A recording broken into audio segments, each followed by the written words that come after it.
안녕하세요. 분석왕 김프로TV의 김프로입니다. 오늘은 현재 발매 예정인 승무패 20회차 하편 해외 축구 WRC아 예선 및 네이션스 리그 총 5경기 분석으로 준비해 보았습니다. 영상 보시기 직전에 좋아요, 구독 한 번씩 눌러주시길 바랍니다. 사우디아라비아는 아시아 강호 중 하나로 최근 몇 년간 월드컵 본선 무대에서도 경쟁력을 입증했습니다. 조직적인 수비와 빠른 공격 전환이 강점이며 특히 홈경기에서 강한 모습을 보입니다. 미드필더진의 점유율 유지 능력이 뛰어나고 측면 돌파를 활용한 공격 패턴이 위협적입니다. 또한 수비진이 안정적이기에 상대 공격을 효과적으로 차단하는 능력도 갖추고 있습니다. 이번 경기에서도 높은 점유율을 바탕으로 경기를 주도할 가능성이 큽니다.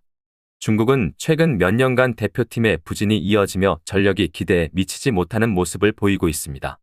선수 개인 기량은 뛰어나지만 조직력과 전술적 완성도가 부족하다는 평가를 받습니다. 특히 수비에서의 불안정한 모습이 문제이며 강팀을 상대로 할 때 실점 가능성이 높습니다. 다만 공격진에 빠른 선수들이 배치되어 있어 역습 상황에서는 위협적인 장면을 만들 수도 있습니다. 이번 경기에서는 사우디아라비아가 경기 주도권을 잡고 공격적으로 나설 가능성이 높으며 중국은 수비적으로 대응하며 역습을 노릴 것입니다. 그러나 사우디의 전력이 우위에 있는 만큼 사우디아라비아의 승리가 예상됩니다. 오스트리아는 최근 몇 년간 유럽 무대에서 꾸준히 경쟁력을 키워온 팀으로 조직적인 수비와 강한 피지컬을 활용한 플레이가 강점입니다. 알라바를 중심으로 한 수비 라인은 안정적이며 중원에서도 라인머와 자비처 같은 선수들이 활발한 활동량을 보여줍니다. 공격에서는 아르나우토비치와 같은 경험 많은 선수들이 중심을 잡아주며 세트피스에서도 위협적인 모습을 보일 가능성이 큽니다.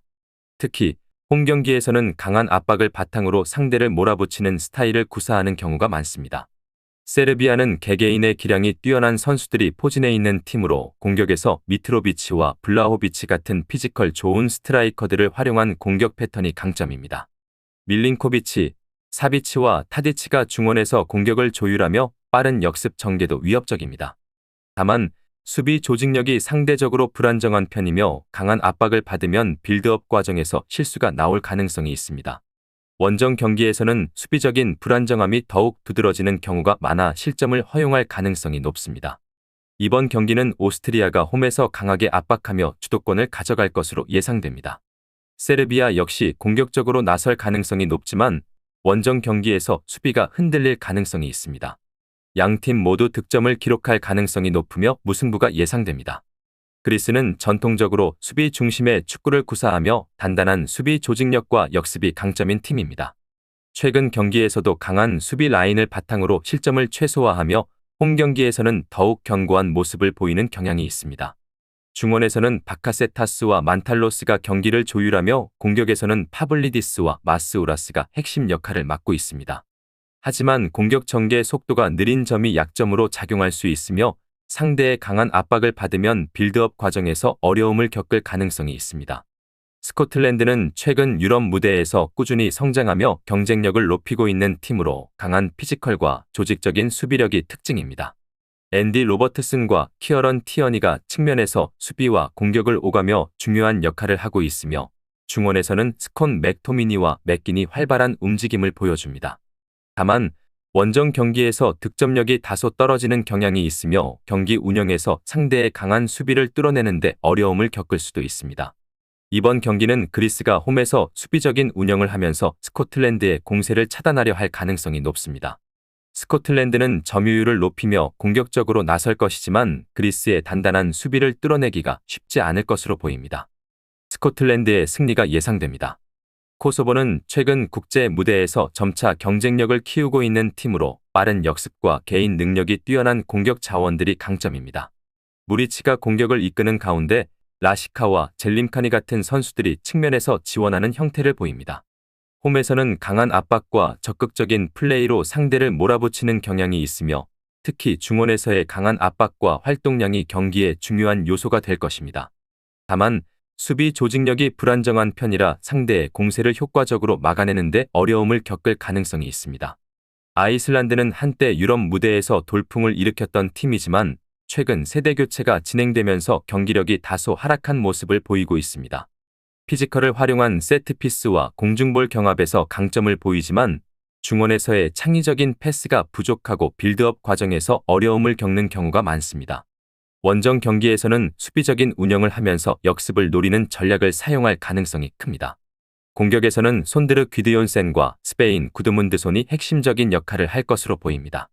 이번 경기는 코소보가 홈 이점을 활용해 적극적인 공격을 펼칠 것으로 예상됩니다.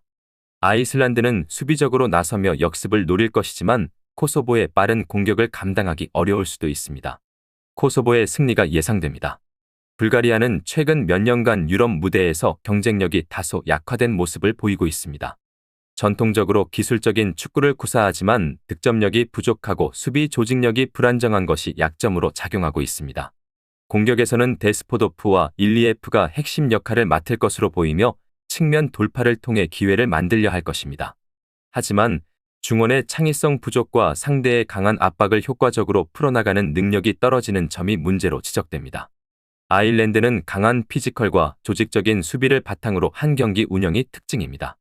최근 공격력에서는 다소 아쉬운 모습을 보이고 있지만 롱볼과 세트피스를 활용한 득점 찬스를 만들어가는 경향이 있습니다. 미들턴과 오바페미 같은 선수들이 빠른 스피드를 활용한 역습을 시도할 가능성이 크며 특히 측면 수비수들의 오버래핑이 중요한 역할을 할 것입니다.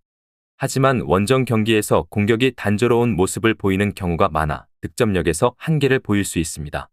이번 경기는 불가리아가 홈 이점을 활용해 점유율을 높이려 하겠지만 아일랜드의 강한 압박과 조직적인 수비를 뚫어내는 데 어려움을 겪을 가능성이 큽니다.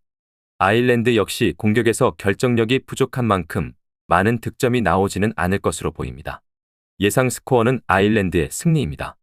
오늘 준비한 승무패 20회차 하편 해외 축구 WA시아 예선 및 네이션스 리그 총 5경기 분석은 여기까지입니다.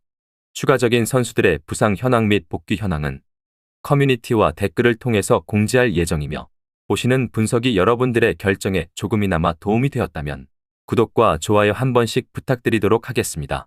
또한 추가적인 경기 정보와 예상 라인업을 토대로 한 분석이 필요하신 분들께서는 꼭 하단의 고정 댓글을 클릭하셔서 분석 자료 공유방에 오셔서 필요한 정보와 조합을 받아가셨으면 좋겠다는 말씀 전하면서 오늘의 분석은 여기서 마쳐보도록 하겠습니다. 시청해주셔서 감사합니다.